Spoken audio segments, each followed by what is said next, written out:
the number of speeches the Prime Minister makes. And okay, I think the answer is... I mean, he probably gives half a dozen a day. I suspect the answer is 0 on this. How many public engagement events have been held, either to your awareness, out of either MOD or Number 10 or the Cabinet Office? I mean, in other words, you've talked about the importance of a national conversation, and it's proper to ask what's being done about it. So how many public engagement events have you held?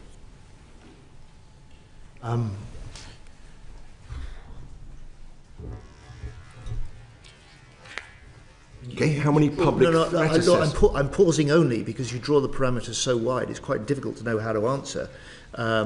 I'm perfectly prepared to okay, have you made a lot of speeches, Secretary of State? Have you made a lot of speeches up and down the country saying it's a national problem here, we need to be thinking of this, in the Prime Minister's words, first thought in the morning, last at night, we need people to understand we're potentially in a pre-war situation. Have you given those speeches, and how many have you given? How much engagement has there been? In a way, the thinking of the SDR, that sort of concern, the Prime Minister's quite absolutely accurate description about how defence is now central to the thinking and the duty of this government. It imbues almost everything I say, everywhere I go, on every occasion. Right, but I'm talking about the levels of communication, what you're doing to raise. Do you, for example, publish threat assessments so that people can see in the public how the threat from China and Russia is increasing in line with the concerns that the Prime Minister's articulated? So the government has risk registers, it has threat assessments, it publishes what it can of that as a regular element. This House plays a part in that, this committee plays a part in it, the Intelligence Security Committee plays a part in exactly that sort of national conversation and that awareness building of what we're facing. You don't think it's astonishing how little has been done when you consider that you've just raised the reservist age from 55 to 65, haven't seen any major discussion of the rationale for that or embedding it in the national conversation. Let's ask another question. Prime Minister With respect, that was discussed yesterday in the House of Commons when we had the second I'm reading talking about governments getting out there to the people of this country, set out in the explanatory getting out to the the people of this country and saying, and we'd welcome your and saying this is Parliament. No, I don't think it's a parliamentary matter. It's a matter of government discharging the Prime Minister's obligation to think about this first thing in the morning and last at night as a national effort, which is what he's said. So here's a question. This is supposed to be cross-departmental, so it might include Department of Health, Innovation, Technology, Business and Trade. So which departments have been formally tasked with working on the national conversation alongside the Ministry of Defence? That is government work in progress. Okay, and has any policy or spending commitment been changed as a result of this interdepartmental government working that you've called for and he's called for? There's certainly been commitments that we've made in defence that reflect exactly that.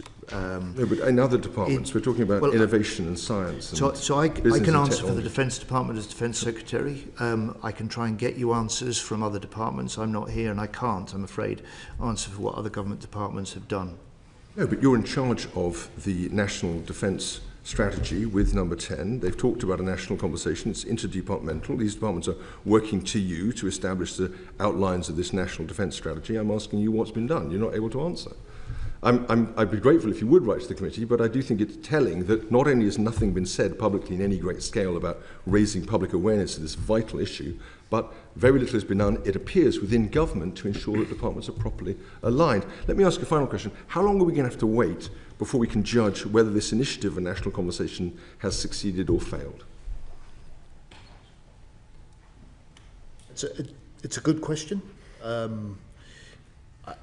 Rather like reform, I don't see there's a point of success or failure. I don't see a point of completion, particularly as we know that the threats and the challenges that we're facing are evolving in the whole time.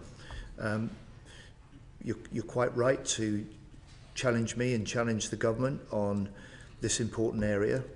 It'll be an area that we hope we can achieve cross-party consensus because it requires a whole of government and a whole of politics effort to this. But I don't think there'll be a point. I really genuinely don't see a point where it's done and it can be declared a success or failure. Maybe I can assist you in that. I think the Strategic Defence Review said it was 2 years.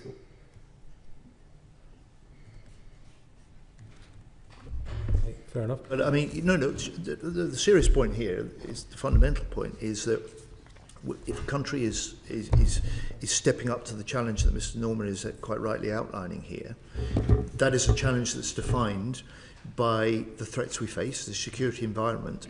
That doesn't stop changing or evolving or reach a point where it's done, whether or not the SDR may have said or suggested 2 years.